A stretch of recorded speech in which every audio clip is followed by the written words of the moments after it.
Mtazamaji, ikiwa imetimia saa 12 na dakika 2 saa za Afrika Mashariki, natumai kwamba umzima wa afya popote ulipo.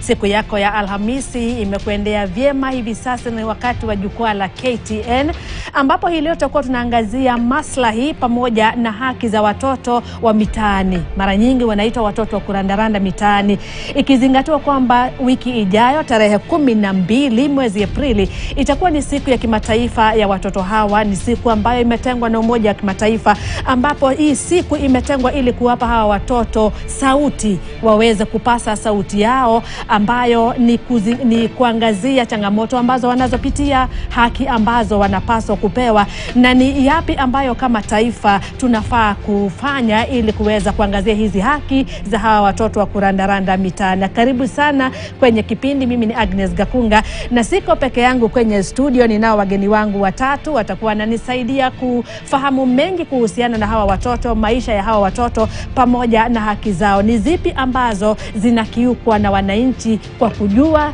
na pengine wakati mwingine hatujui kwamba tunakiuka hizi haki. Karibu sana kwenye studio. Ninaye Peter Mweke. Ni mmoja wa wale ambao walikuwa wanaishi pale mtaani. Ndio. Lakini sasa maisha umebadilisha. Ndio. Utakuwa unatupa kina zaidi cha maisha yako. Pia tunaye Jack Matika, ni meneja wa jamii ya Koinonia. Karibu sana kwenye studio. Tunashukuru sana kama Koinonia community. Asa kufika KTN. Tunashukuru sana. Hata sisi tumeshukuru kwa kutii mwaliko. Na pia kwenye upande wetu wa pili wa studio tunaye Joseph Nandwa. Bila shaka nina uhakika kwamba unanisikia Joseph. Yeye ni mkuu wa mipango wa shirika la Undugu Society. Karibu sana kwenye studio zetu. Asante sana Agnes. Nyinyi ndio wenye sera, utakuwa unatueleza ni sera zipi ambazo mmebuni, na je tumesimamia wapi kama taifa. Karibuni sana nyote kwenye studio. Mwanzo tuanze, hata kabla ya kuingia ndani kwenye mjadala, Peter, tupe kisa chako. Wakati ulipokuwa pale mtaani, ulikuwa pale mtaani kwa kipindi cha muda upi? Nilikuwa ni kama around 5 years 6 years. Ndio. Na wakati huo ulikuwa na umri wa miaka mingapi wakati ulipoingia mitaani? Unajua, kwanza mimi nililelewa kwa slum, inaitwa Kitui Village. Hiyo slum nililelewa, sikuwa na parent. Kinaitwaje? Kitui Village hapa Majengo. Majengo hapa tu. California hapo. Sasa venye nililelewa ndio ilifika point wakati sijui wazazi wangu, sijui mtu yote, ndio wale walikuwa walinichukua nikiwa mtoto, wakaniachilia nikaamua kujoin kwa street. Sikuwa najua exactly miaka yangu ni ngapi, lakini wanasema nilikuwa 6 years nikijoin kwa street. Ndio nikakaa mpaka ikafika point nikashikwa, napelekwa approved. Kabla ya kuweza hata kufika hapo, utatueleza hata ni kipi ambacho kilifanya ukaweza kukamatwa? Wakati unaposema kwamba ulilelewa pale, hata huku unajua wazazi wako, labda wazazi wako ni kuaga dunia, waliaga ukiwa mdogo, ama ilikuwaje ukajipata kwamba uko mikononi mwa walezi wengine ambao si wazazi wako kukuzaa? Mimi ni story niliambiwa. Mimi nikiwa mtoto mdogo sana, nilipelekwa kwa kijiji na mtu stranger. Hakuna mtu alikuwa anamjua. Sasa venye nilipelekwa kwa huyo, nilipelekwa kwa community kwa wamama wameketi. Sasa wamama wakaona ule mtu anakaa ni kama street, ni kama wazimu, wakaamua kungangania. Kila mama akasema anataka mtoto. Ikakuwa ule mwenye anaweza peana kitu kidogo atapewa mtoto. Sasa one of them akapeana 400 kwa huyu sasa yule ambaye alikuwa na wewe. Kwa huyo mtu. Sasa venye alipewa na akapewa mtoto, na akaenda kwa chief. Akasema kuna mtu amekuja anakaa ni mtu hayuko sawa kiakili, lakini ametupatia mtoto 1 2 3, na chief akamwambia weka na mtoto, ile siku mwenye mtu atakuja kukile mtoto utapewa. Sasa hivyo ndio nilelewa na hiyo family. Venye mama alikufa 2002, familia kanikataa, na ukweli nilikuwa najijua. Nilikuwa nishaelezewa na watoto wengine, ukicheza nao wanakuambia huko si kwenyu, huko ulifanywa tu kufanywa hivi na hivi. Ndio after hapo nikaamua kujoin kwa street. Sasa huyo mama ambaye unasema kwamba aliaga dunia wakati huo umeanza kuwa mtu mkubwa, umejijua, ni huyu mama ambaye ulipewa kwake, si yule mama mzazi? Ni yule mama nilipewa kwake. Kwa sababu mamangu sijui hata sasa baadhi yangu imeandikwa mother's name X, father's name X. Sasa ni kumaanisha sijui mtu yote. Mtu mwenye alinisimamia baadhi hata nipate baadhi ni mwalimu. Ilikuwa tu guardian mwalimu, lakini hapo kwa mother's name X, father's name X. Sasa tu niko peke yangu, na ndio nikaamua kujoin kwa street. Na venye nilikuwa naishi kwa street sikuishi peke yangu. niliamua kuchukua wale watoto wanaishi kwa slum ngawajoinisha kwa street, tukakuwa na familia yangu sasa. Wakati sasa mama alipoaga dunia, wakati ule mlikuwa mnaishi na yeye, mlikuwa mnaishi wewe tu na huyo mama mlezi? Alikuwa ni mzee sana, alikuwa ni mtu ako miaka 60. Sasa ni kumaanisha alikuwa na watoto wakubwa, na venye mama alikuwa na mali, naye alikuwa na mali, alikuwa amebarikiwa na mali. Sasa venye alihaga ikakuwa wale watoto kila mtu anataka mali yao, kila mtu anataka mali yao. Sasa hapo ndio mimi ngafektiwa hapo katikati. Sasa na mimi ngaona ukweli kama mimi si wao, sina otherwise niingie tu kwetu kwa street, huko ndio hakuna qualification. Na hapa sasa ndipo ufike kufanya uamuzi wa kuondoka pale, kwa sababu pale ndipo ulikuwa umetambua kama ni nyumbani. Mama ndiye huyo ambaye umekuwa ukijua sasa ni mama, ingawa ni mama mlezi, ameaga dunia, amekuacha. Ni kipi ambacho kilipelekea haswa ukaondoka? Walikwambia uondoke ama ni zile dhulma ambazo ulikuwa unapitia? Ni vita, alafu unanyimwa chakula, naenda kuomba. Unajua hiyo street watu wengi wajuagi watoto wa street huanzaje. Si kabla ndio nasema sasa. Ndio nasema sasa kitu ina happen kwa family ndio ina affectiki mtu anaenda kwa street. Leo unaninyima chakula, naenda kuomba. Naenda kwa nyumba za watu naomba. Nikipewa narudi kwako na lala, unanipiga, kesho naenda hivyo. Sasa ndio inafika mpaka mali unatoka. Ni chakula na nyimwa, napigwa, saa zingine usiku netumwa kwa huyu. Unajua wanakurusha. Unaenda kwa huyu anakutupa kwa huyu, enda kwa huyu, unaenda kwa huyu anakutupa kwa huyu. Sasa unaona huko hauna otherwise, wewe enda tu kule kwenye kwenye unaweza survive. Because mimi nilianza kurokota scrap metals before ninge kwa street, nilikuwa narokota scrap metals. Wakati huo bado uko pale majengo kwa wakati pale niko kwa ile familia nilikuwa narokota scrap metals, naenda nauza ndio napata chakula. Mimi huko tu ilikuwa ni accommodation. Haya, kabla nirudi kwako tuende kwake Jack. Jack, ninaufahamu kwamba unaelewa kisa cha Peter, na Peter ni mfano wa watoto wengi ambao wanatoka katika maeneo waliyojua ni kwamba ni nyumbani. Kwake mfano ilikuwa alikuwa kwa familia ambayo ni ya mama mlezi, si ya mama mzazi. Ni kipi ambacho kulingana na visa vingi ambavyo umevishuhudia pale katika jamii ile ya Koinonia, wale watoto wengi ambao mnawapokea ni wale watoto ambao wametoka nyumbani kutokana na dhulma wanazopitia, mateso wanayopitia, ama ni watoto ambao mnawaokota mitaani? Asante sana dadangu. Kijana ameeleza na amejieleza kinagaubaga. Yale amesema ni ukweli. Sisi kama shirika la Koinonia Community tuko na social workers, wale ambao wanaenda kwa street kuongea nao vijana pale wakiwa pale mtaa.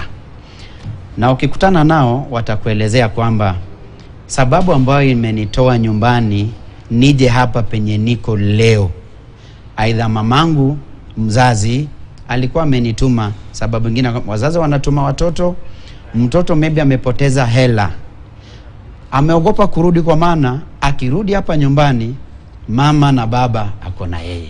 Kile kichapo atapata. Kile kichapo ambao mtoto atapitia, mtoto hana namna nyingine. Bado utapata, basi anatoka naenda zake. Sasa kuna wengine pia wanatoka nyumbani kwa sababu gani?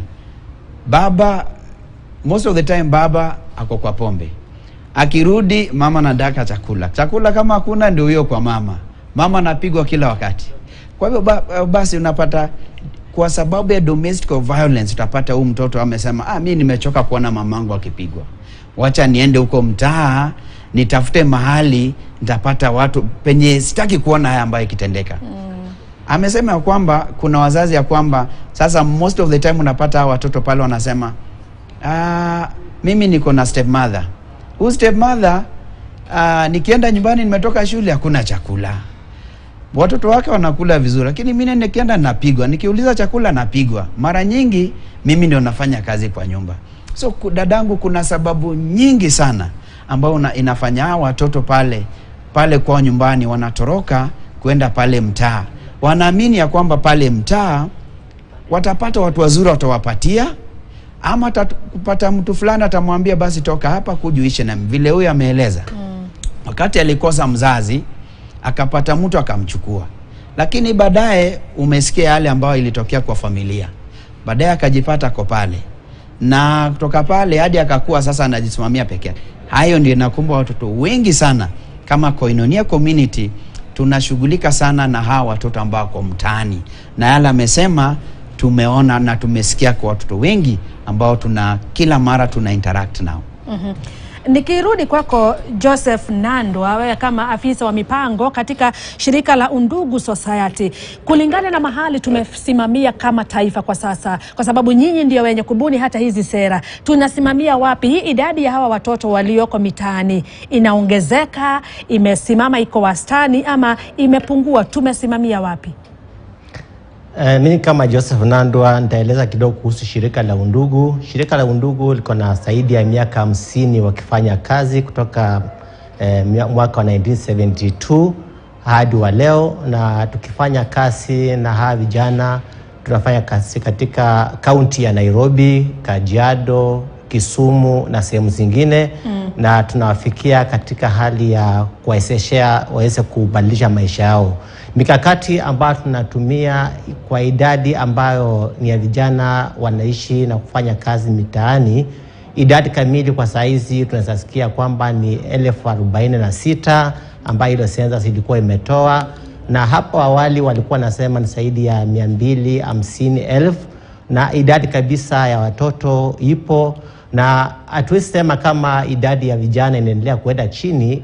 Kulingana na zile shida ambazo ziko katika jamii, idadi ya vijana naweza sema kwamba inaendelea kuenda juu na inaongezeka sehemu zote nchini, na inasababishwa na sababu mingi ambazo zinaonekana katika jamii, ndio inafanya katika msukumo. Kuna pushing factors ambazo ziko katika community zinafanya idadi inaendelea kuenda juu, both pulling and pushing factors.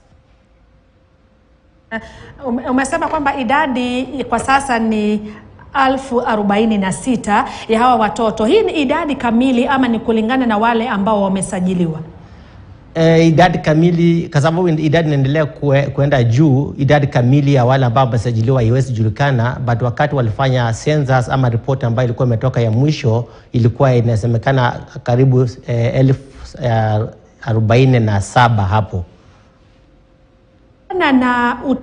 Na ujuzi pamoja na jinsi unavyotangamana na hawa vijana kutoka, umetaja kaunti tofauti ikiwa ni pamoja na Kisumu, Nairobi, Nakuru pamoja na kaunti zingine, ni kaunti zipi ambazo zinaendelea kushuhudia idadi hii kubwa ya hawa watoto, na nini ambacho kinawachangia kuongezeka? Idadi kaunti kama ya Nairobi na Kisumu na Nakuru na Eldoret inashuhudia idadi ya namba inaendelea kuenda juu. Sababu ambazo zinapatikana katika jamii, separation ya wazazi, domestic issues, violence ambayo imeenda juu, utumizi wa madawa za kulevya na kutoelewana kwa wazazi na watoto wao, ni vitu ambayo tunaweza sema kwamba zinachangia ama zinaongeza idadi ya hawa vijana kuongezeka mitaani. Na hizo kaunti ambazo nimetaja, bila kusahau pia Mombasa, idadi inaendelea kuenda juu.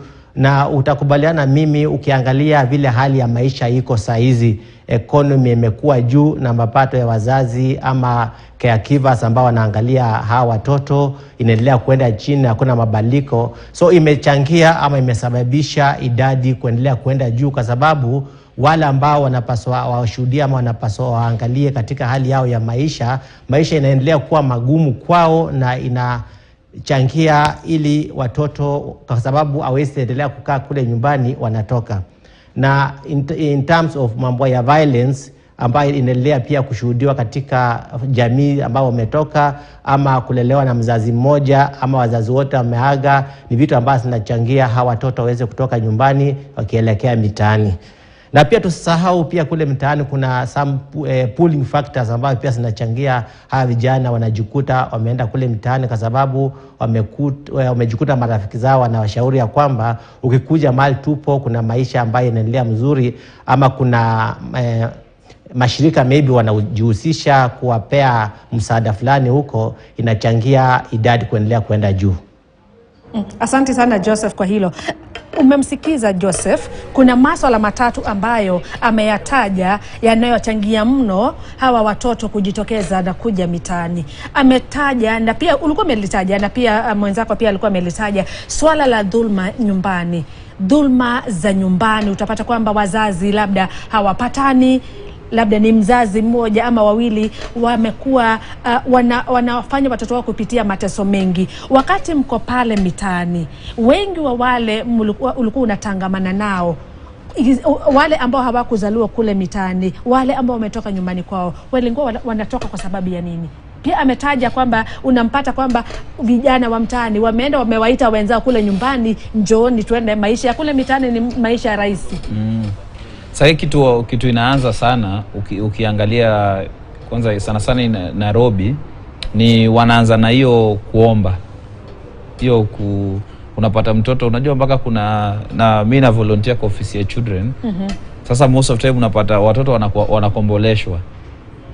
Mimi nachukua mtoto wa Jack, naenda naye kwa town, namweka mahali anaomba, akishaomba nini, namrudisha kwa huyu na namlipa. Sasa in the process mtoto anakuwa mjanja. Sasa anaachana na huyu cartel. Yeye anaanza sasa kujipeleka yeye mwenyewe. In the process anaendelea mpaka anatoroka nyumbani. Anaamua sasa anaingia kwa street. Ukiangalia, unajua ukiangalia watoto wengi walikuwa kwa street wengi, majority. Hata ukiuliza ndugu yangu, sasa zile tunawapeleka, hata mimi personally bado mufanyie kazi ya kuwasaidia. Sababu kuna wale mandugu zangu nilikuwa nao, sasa inabidi siwezi waachilia. Lazima nitembee nao. Ukitembea na mtoto na unatoa mtoto hapo unampeleka, nilipeleka mmoja Ukambani, nilifika kwao nilipata boma, zile ng'ombe ziko huko, hata walinipatia fare ya kurudi. Na hapo nikuuliza mwanzo, wakati unaposema kwamba mtoto anachukuliwa, anatumiwa na mtu fulani kuomba mitaani, baada ya muda pia anapelekwa kwa mtu mwingine, kabla hata hajakuwa hata mjanja zaidi aanza kufanya hiyo biashara kivyake. Wakati huo wazazi wake wanafahamu kazi ambayo mtoto wao anafanya, na ikizingatiwa kwamba huyu ni mtoto ambaye anafaa kuwa shuleni. Unajua makosa inafanyika huku mtaani. Unajua mimi kama mimi nimelelewa Kinyago, Majengo, kuna Mathare. Unajua sisi kila siku, hata ukiuliza mwalimu Jack, kila siku wanatembea mtaani. Na imefika point hata walimu waoni hawa street peke yake. Unapata sasa zile umekuja kwa street, unapata mtoto wa jirani amekuja. Sasa unasikiza story yake, hata walimu inabidi wanasema si wa street, lakini wacha tu consider tumsaidie. Shida ile inatokea ni huko kwa slums, kuna mambo mingi sana inaendelea. Kama sasa nikitoka na wewe hapa niende na wewe hapo chini mtaani, utapata ni during in a day, lakini watoto wamefukuzwa, labda mtu anasema kana hana lunch, hana pesa ya lunch, ama hajalipa. Kuna hizo vitu tu watoto wanaambiwa hajalipa, unapata mtaani. Sasa ndio hiyo process inaanza. Unapata huko mtaani naye bado kuna wale wazazi walevi. Kuna kijiji ni kukupeleka huko, mama ni mlevi, nani ni mlevi, mtoto wake anachukuliwa kipewa 100 yake kwa siku yako sawa. Lakini sasa bado sisi kama vijana kama sisi ndio tumeamua tujitolee tuingie kwa hizo ofisi za watoto, sababu wale officers wako na kazi ngumu, wako na kazi ya kwenda kotini, wako na kazi ya kwenda kuangalia other offices. Sasa sisi tuko kwa ground. Sasa ile tunapata kesi kama hizo tunapeana kwa DCI, kwa hiyo ni kesi bado ya DCI. Tunapeana kwa DCI, wanashikwa. Lakini sasa hivi wanajaribu kukoma, lakini ile kitu sisi tunasema hao watoto wa kubeg, mimi ukaniuliza kwa maoni yangu, mimi siwezi advise mtu. Wale watu unawapata pale town, unapata wanapatia hao watoto, ndio wana encourage wale watoto kukua pale. Hata kukua hired si shida. Shida ni ule mwenye anatoa. Nikitoa 10 yangu nimpe, mimi ndio nakosea. Wewe ndio unakosea kwa sasa, kwa sababu ninampatia motisha arejea hata mtaani hapo kesho. Na muona pale Jack, sijui mbona anacheka. Lakini ikizingatiwa kwamba ukiwasikiza Jack na kulingana na yale ambayo umetangamana nayo, iwapo kama mimi mzazi sishughuliki, labda nina huo uraibu wa kuwa mlevi, lama sina shughuli, mtoto wangu akitoka asubuhi sitaki kujua hata ameshinda wapi, hata kirejea jioni, tunakosea wapi sisi kama wazazi kwenye malezi? Kwa sababu wengi unasikia kwamba anasema kwamba kuna mmoja alirejesha maeneo ya Ukambani, na alipofika kwenye hilo boma hata mwenyewe alishangaa, kwa sababu alipata ni watu walio na uwezo, hata wakampa nauli ya kurejea Nairobi. Yes. Ni kitu ambacho linashangaza sana dadangu. Ni ukweli wazazi wanakosa jukumu lao kama wazazi. Kwa maana kila mara tunasikia mambo mengi ambayo inatokea kwa hao watoto. Sio watoto tu wa mtaa, but utapata mtoto ametoka nyumbani, mzazi hataki kujua mtoto wake anaenda wapi. Kwa mfano, wakati wa campaign ulikuwa unapata politician wako kwa barabara, Unapata mtu ameenda amehaya hata watoto wale wa street. Mimi nimekuwa mahali naona watoto wa street wamevalishwa zile nguo ya chama fulani, watoto wadogo sana. Je, wakati tunafanya hiyo tunaangalia haki ya mtoto? Wazazi pia ambao tulikuwa na wakati hapo Kibera, unapata politicians wameita campaign, mzazi anaona mtoto miaka 11 ametoka, anafuatana na politician. Wakati sasa vita inatokea, mtoto anaumia, baadaye ndio tunajiuliza imefanyika, mzazi wewe ulikuwa wapi? So wazazi wanakosa nafasi ya mzazi kukosa kuwa na mtoto wake. Utapata watoto wakienda pale nje wanapatana na vitu ambao haifai. So kwa hivyo basi ni jukumu pia la wazazi kuona ya kwamba wanawacha nafasi yao kama mzazi kutenda jambo kwa mtoto wake. Tofauti na mzazi kitambo, dadangu, ukiwa mdogo ulikuwa unasikia wewe sio tu mtoto wa hii nyumba, bali wewe ni mtoto wa jamii. Hayo imekuja ikaisha. Hata jirani akikupata ukifanya kosa angekuadhibu, na hata jioni atakuja kusema kwamba nilimwadhibu. Ndio hiyo basi. Na mama akisikia sasa na kuongezea kichapo juu yake. Hayo tumepoteza ile Uafrika wetu kama sisi wa Afrika. Kwa maana kama tungekuwa jamii inaangalia mtoto wa fulani kama mtoto wake, basi akiona mtoto ako pale mtaani. Sisi unapata ukienda pale mtaani unaona watu 9 years 10 years unamuita chokora. Huyu ni mtoto huyu mtoto ni mtoto kama ule wako. Kama tungekuwa tunachukua jukumu, basi unamuuliza umetoka wapi, akuelezee. Kama kulikuwa na shida, mimi kama Jack niandamane na yeye hadi pale nyumbani. Basi hii namba ambao tunasikia ya kwamba ni 47,000, hii namba saizi ingekuwa reduce. Lakini dadangu, tunawacha kila kitu, basi rais anafaa kufanya kila kitu. Wacha serikali ifanye kila kitu. Hayo basi, hivyo ndivyo tunaenda njia ambayo haifai. Ndio maana unapata tuko na hizi shida ambayo ndugu wetu anasema hapa saizi. Ukienda mtaa wako wengi. Yes. Nikirudi kwako Joseph, kando na wazazi kufeli katika, kwa sababu hapa inaonekana wazazi kidogo tumefeli katika malezi, jamii nayo pia iweze kusaidiwa vipi? Ni ukosefu wa kufahamu, ama tatizo haswa liko wapi? Kwa sababu kama wanavyo hata eleza na jinsi hali halisi ilivyo ni kwamba utampata majira tulio kwa sasa ni kinyume na hali ilivyokuwa awali, ambapo mtoto alikuwa ni mtoto wa jamii, si mtoto wako tu wewe kama mama na baba. Ukimpata akifanya kosa, ulikuwa hata na ruhusa na hata ujasiri wa kumrekebisha, kinyume na jinsi ilivyo kwa sasa. Tufanye nini kama jamii, Joseph? Ningependa kuchangia ya kwamba vile Jack ameeleza, hii sio mzigo wa wazazi peke yao. Hii ni mzigo ambayo imeenda zaidi, na inaitisha ya kwamba lazima wadau wote wajitokeze, kwa sababu ni shida ambayo iko kila mahali. Kando na hapa Kenya, it's a global problem. So jambo ambalo linapaswa sasa lifanyike ni watu waweze kushirikiana, kuanzia kwa wazazi, local administration, departments zote za serikali, both national and county government, ili tuweze kuweka akili zetu pamoja. Watu waelimishwe, waelezee ya kwamba hizi vitu ambazo zimechangia hawa watoto kujikuta katika mitaani ni mambo ambayo ni sisi wenyewe tukishirikiana pamoja tunaweza weka akili zetu pamoja, ambazo zitachangia hii tisho ambayo tuko nalo la watoto kutoweka nyumbani kwenda mtaani ishughulikiwe na kila mtu.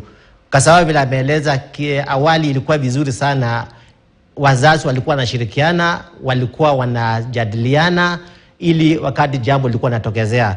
Nafikiri wakati imefika mahali ameachilia responsibility ya kulea mtoto imekuwa ya mzazi, na mzazi mwingine akisikia mtoto mwenzake maybe ameulizwa swali huko nje na mzazi mwingine, inakuwa changamoto. So my request is sensitization ya jamii iweze kuendelea, na hakuna binadamu ama hakuna mzazi ako safe katika janga hili. Mzazi wowote, either uko na mali ama una mali ama uko na uwezo fulani, you are not safe. Kwa sababu hawa watoto wakiwa kwa shule, issue ya drugs imesambaa kila mahali na pia imechangia hawa watoto kujikuta pale. So ni vizuri ama itakuwa bora kila mtu ambaye anahusika kwa katika idara yoyote ama kiwango chochote tujitokeze, ama we come out tuongeleshane, tuelezee wale ambao wajui katika barasas kupitia kama kanisa, ili kila mtu aelewe hii jambo ambalo tunazungumzia ya watoto kutoweka nyumbani kwa sababu ya issues. There are some issues ambazo tukiwa na program nzuri ambazo zinafanya kazi wanasasikia ama inasasikika, na itachangia kureduce the rate ya watoto kutoweka nyumbani kwenda mitaani. Kwa sababu wakati wanaenda kule mitaani wanaendelea kuumia zaidi, ama changamoto inaendelea kuwa kubwa zaidi, na inachangia sasa in future kule tunaelekea inakuwa mbaya.